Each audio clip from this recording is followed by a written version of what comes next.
여러분과 제가 잘 아는 베드로 전후서는 그 당시에 많은 주의 백성들이 환난을 당했어요. 시련을 당했어요. 고통 가운데 있었어요. 그 밖에 나가는 그 성도를 향해서 베드로 사도가 그들에게 위로와 소망과 그리고 희망을 주기 위해서 보낸 편지가 베드로 전서와 후서입니다. 여러분, 오늘 본문에서 과연 예수를 믿는, 하나님 믿는 사람들이 위기 때, 환난 때, 역경 가운데 어떻게 살아가야 되겠냐고. 다시 말씀드려서 마지막 종말 시대는 구원받은 백성들이 어떻게 살아가야 되는가. 그래서 오늘 하나님의 말씀은 종말 시대의 3가지 교훈이라고 말씀을 잡아봤어요. 첫째, 따라 한번 합시다. 기도해야 됩니다. 기도해야 돼요. 그래서 오늘 본문 7절에 보니까 그렇게 나와 있죠. 만물의 마지막에 갖고 왔어요. 그러므로 너희는 정신을 차리고 근신하여 기도하라 그랬어요. 여러분, 예수를 믿는 사람 쳐놓고 기도를 모르는 사람이 어디가 있겠어요? 그러나 오늘 본문에서 기도해야 될 그 이유와 자세가 무엇인가를 분명히 말씀하고 있어요. 왜 기도해야 되겠어요? 만물의 마지막이 가까웠기 때문이다. 그렇게 말씀하고 있어요. 만물의 마지막이라는 것은 지상의 종말을 의미하고 있지만은 종말이 가까웠다고 우리는 늘 믿고 주님 맞을 준비하며 살아가야 되는 거예요. 그런데 여러분들 추후에 종말이 오기 전에 사람들은 각자 개인적인 종말이 있어요.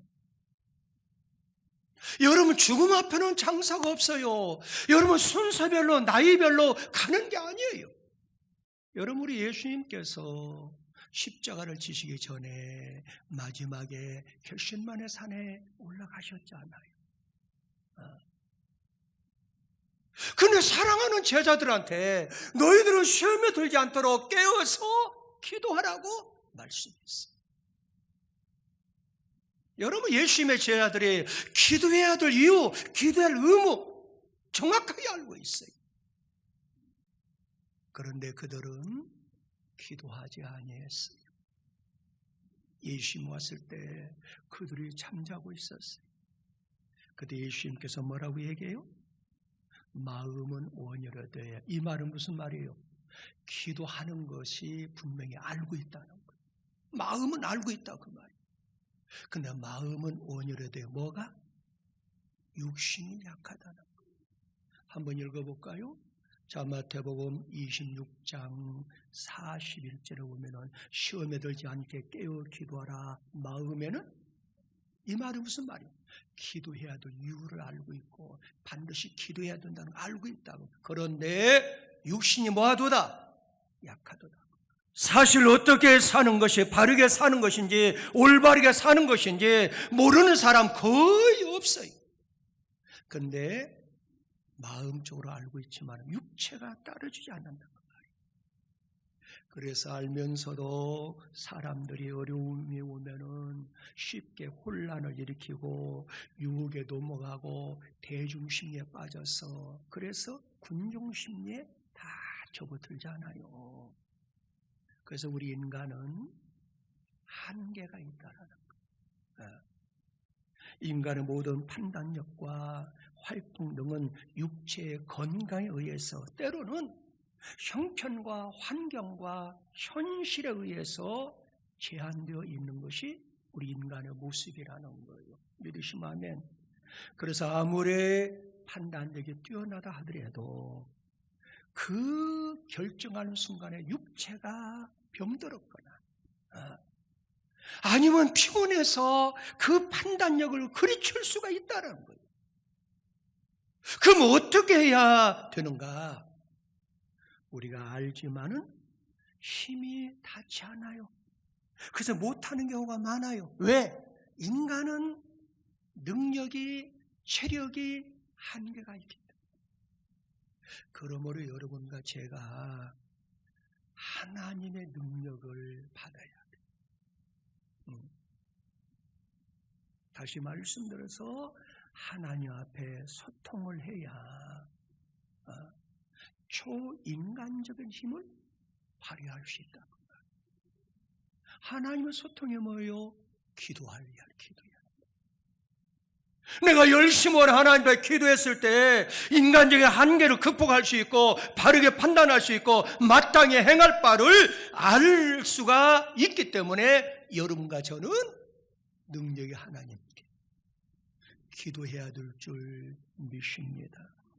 그래서 기도를 통해서 우리는 하나님의 무한한 능력을 힘입을 수가 있고 인간적 한계를 뛰어넘을 수가 있습니다. 믿으시면 아멘. 그럼 어떻게 여러분과 제가 오늘 본문을 통해서 기도해야 되겠냐고 말이에요. 그래서 오늘 본문 7절에 보면은 이렇게 나와 있죠. 만물이 마지막에 가까워서 그러면 너희는 뭘 차리고 정신을 좀 차려라 그 말이에요.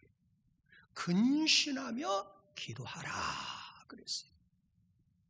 왜 수많은 사람이 예수를 믿다가 왜 이단에 빠지고 왜 여러분들 그 사이비 종파에 빠지는 이유가 왜 그럴까요? 내가 열심히 기도해요. 그런데 정신없이 기도하고 자기 자신을 통제할 수 없기 때문에 이단에 빠지는 거예요. 본문은 정신을 차리고 근신하며 기도하라. 그 뜻은 사이비 종말론이나 시한부 종말론이나 이단에 빠지지 말고 제 정신을 차리고 내가 스스로 내 자신을 제압할 수 있도록 정신을 차리라 그 말이에요. 기도만 한다고 해서 다 되는 게 아니에요.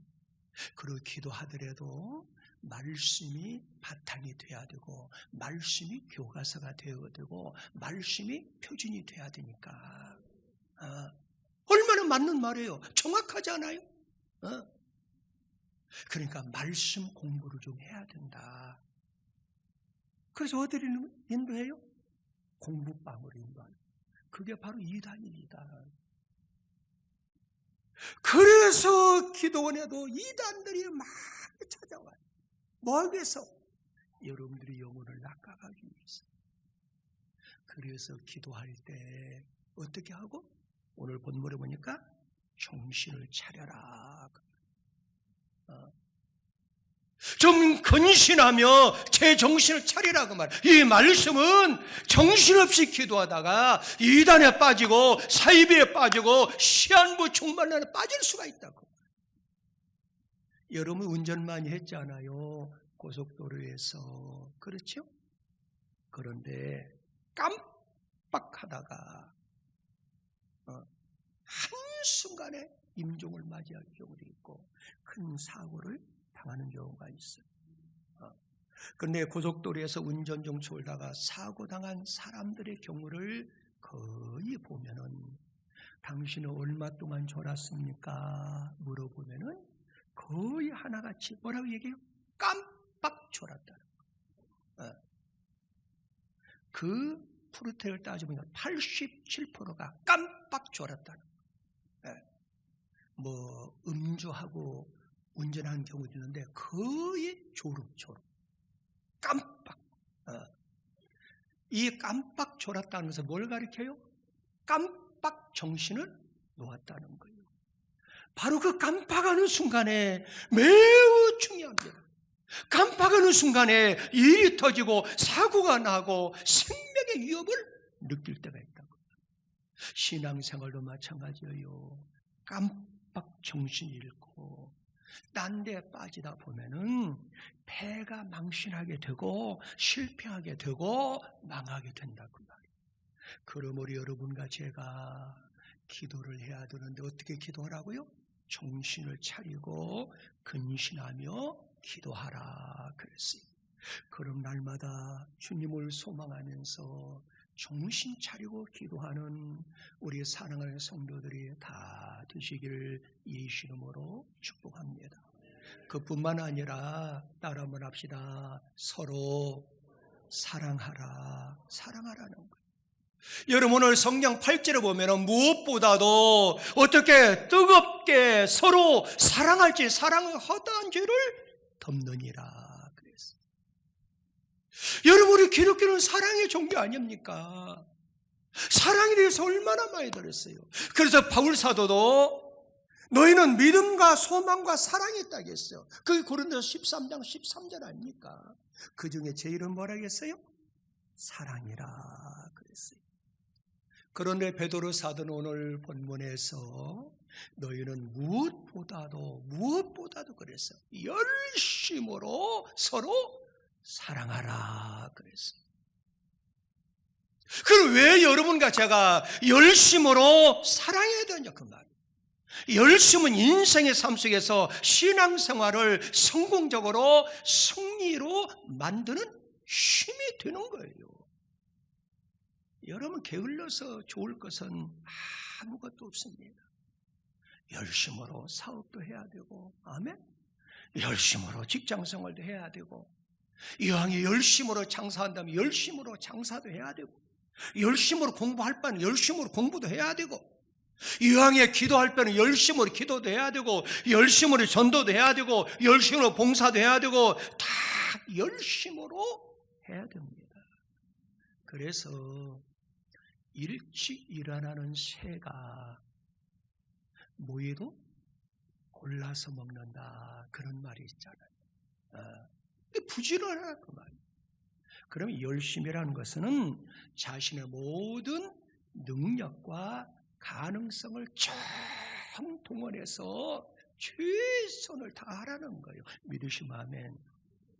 본문에서 말하는 열심으로 사랑하는 것은 내가 할 수 있는 모든 행동과 언어를 총동원해서 바로 사랑을 실천하는 말씀이에요. 믿으시면 아멘. 그뿐만 아니라 오늘 본문에서는 어떻게 사랑하라?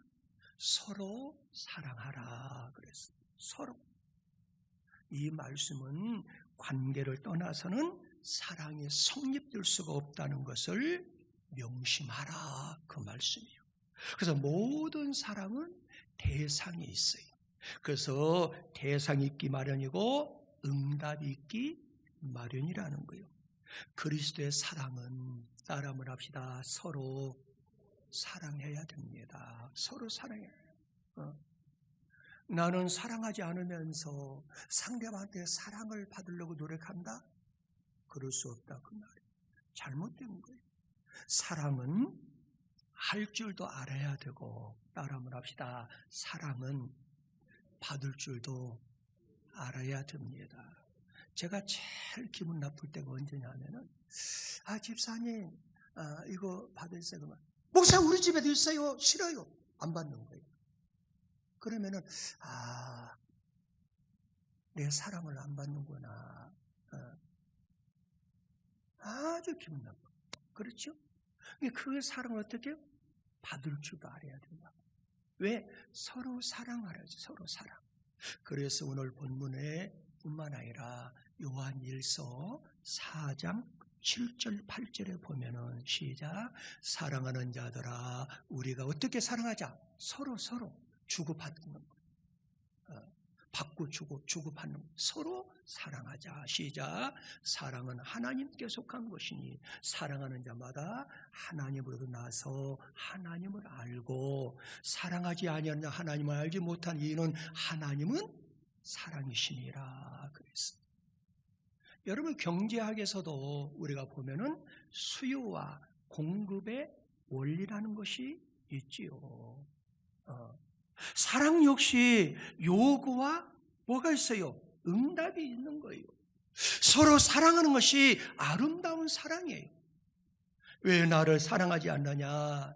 왜 너의 사랑이 식었느냐? 왜 옛날과 달라졌느냐 하는 것은 이미 내 사랑 쪽에서 문제가 발생했다는 적신호임을 내가 스스로 자각해야 되는 거예요. 할렐루야. 서로 사랑할 때 그곳에 웃음이 있어요. 기쁨이, 아멘 좀 하세요. 즐거움이 있어요. 행복이 있어요. 평화가 있는 줄 믿습니다. 그뿐만 아니라 따라 한번 합시다. 서로 봉사하라. 마지막 종말 시대가 다가올수록 서로 봉사하는 일에 힘쓰라. 그래서 오늘 본문 10절에 보면은 각각 은사를 받은 대로 하나님이 여러 가지 은혜를 맡은 선한 총기같이 서로 봉사하라 그랬어요. 중요한 건 은사를 받은 대로 봉사하라는 거예요. 여러분, 봉사는 셀 수 없이 많이 있어요. 하나님께서 여러 가지 은사를 주셨어요. 어떤 사람은 가르치는 은사를 주셨기 때문에 가르치는 일에 힘써야 되고, 어떤 사람은 찬양하는 은사를 주셨기 때문에 찬양하는 일에 봉사에 힘써야 되고, 어떤 사람은 위로를 잘해요. 위로의 은사를 받은 사람은 위로하는 일에 힘써야 되고, 어떤 사람은 섬기는 일에 열심으로 은사를 받게 섬기는 일에 열심히 힘써야 돼요. 그래서 자기 은사를 개발하고 그걸 살려서 우리 주님을 섬기고 교회를 섬기고 이웃을 섬기고 지연들을 섬기고 성도를 섬겨야 된다고 합니다. 우리 사모하고 저하고도 은사가 달라요. 저는 운전을 할 때 전진은 잘해요. 후진하다가 사고 많이 났어요. 근데 우리 사모는 전진은 별로 못해요. 후진을 잘해요. 그래서 제가 차를 딱 와가지고 댈 때, 여보 후진을 잘하잖아. 하나님 은사를 주셨어. 그래서 우리 사모가 차를 잘 세워요. 그리고 빨리 앞으로 갈 때는 내가 운전대를 잡아요. 왜? 나한테는 전진의 은사를 주셨고 사모한테는 후진의 은사를 주셨고, 부부간에 잘 만난 거요, 둘 중에 하나 잘 만난 거요. 잘 만난 거예요. 할렐루야. 은사가 다 다르다 그 말이에요. 네. 그래서 성경에 보면은 오늘 본문 11절에서 이렇게 나와 있어요. 만일 누가 말하면 하나님 말씀을 같이 하고 누가 봉사하면 하나님이 공급하는 힘으로. 이건 무슨 말이에요?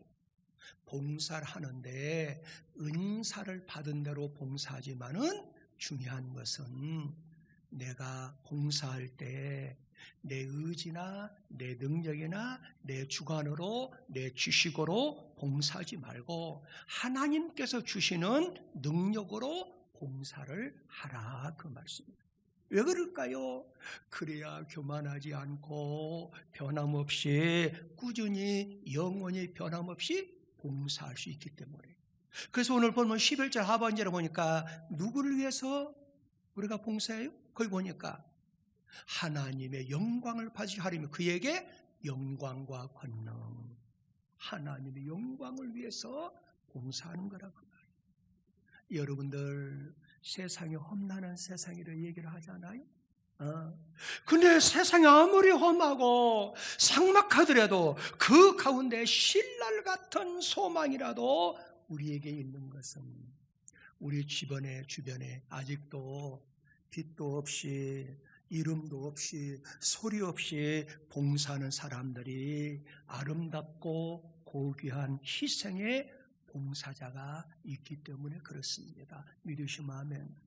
여러분, 오늘 본문에서 베드로 사도는 말세를 사는 성도들에게 봉사하는 삶을 살도록 권고하고 있어요. 가정에서도 교회에서도 이웃에게 그리고 사회에서도 봉사하는 사람들은 많이 나와야 돼요. 그런데 오늘 이 시대에는 봉사의 야성이 죽었어요. 그래서 교회마다요 청소부를 불러가지고 돈을 주고 봉사하는 교회들이 얼마나 많은지. 이 방송을 듣는 혹시 여러분들 중에 우리 교회는 청소부에서 불러서 청소하는 교회다, 그런 낙심하지 마세요. 왜? 그런 교회는 부자 교회니까 시험 들 필요는 없어요. 우리 교회는 가난하기 때문에 그래서 성도들이 스스로 나와서 봉사하지만은, 또 그럴 수도 있죠. 돈 주고 할 수도 있죠. 그런데 오늘 보편적으로 봤을 때 하나님 앞에 충성하고 헌신하고 봉사하려고 하는 야성이 있는 사람이 많지 않아요. 특별히 이 방송을 듣는 CTS 기독교 방송국 시청자 여러분, 그리고 화평방송을 듣는 시청자 여러분, 그리고 우리 성산의 가족 여러분들, 우리는 야성이 회복돼야 됩니다. 들고양이처럼 좀 야성이 회복돼야 돼요. 공중을 나르는 독수리처럼 야성이 회복돼야 돼요. 호랑이처럼 야성이 회복돼야 돼요. 여러분들, 우리 기독교인들 야성이 좀 회복이 돼야 돼요. 하나님께서는 봉사하는 자를 찾으십니다. 여러분과 제가 잘 아는 스펄전 목사님은 그런 얘기를 했어요. 천국에 올라가면 3번 운다, 그런 말을 했어요. 첫 번째는 그 환경과 그걸 봤을 때 내가 구원의 반열에 섰다는 것. 그래서 주님 만나서 너무너무 기뻐서 운다는 것. 그 다음에 2번째로 주님을 봉사하는 자들의 상급이 너무너무 큰데 내가 지상에서 조금만 더 봉사하고 조금만 더 충성할 걸 아쉬워서 통곡하고 온다는 것. 마지막 3번째로는 이렇게 좋은 곳에 우리 가족이 와야 되는데 가족을 생각하면서 운다고 스펄전 목사님은 얘기를 했어요. 여러분들 구원은요 2 종류가 있는 줄 알지요? 내가 예수를 믿음으로 구원받는 사람이 있는가 하면, 내가 예수를 믿고 열심으로 헌신해서 봉사했어요. 그래 행한 대로 하나님이 갚아주시는데 하늘나라에 상급을 쌓는 기쁨의 구원이 있다는 거예요. 그러므로 요한계시록 22장 12절에 보면은 시작, 보라 내가 속히 오리니 내가 줄 상이 내게서 각 사람이 뭐한 대로 행한 대로 갚아주리라 그랬어요. 우리 주님이 아버지의 영광으로 그 천군 천사와 12영과 이 땅에 오실 때 각 사람의 행한 대로 갚으실 때에 여러분들은 지금까지 헌신하고 봉사했기 때문에 바로 하나님 나라에서 해와 같이 빛나는 축복의 사람인 줄 믿습니다. 그러나 내가 조금 부족했더라면 앞으로 내가 열심히 하나님 앞에 충성하고 봉사해서 해와 같이 빛나는 그 하늘나라에서 그 상급이 있길 성부와 성자와 성령의 이름으로 축복을 합니다.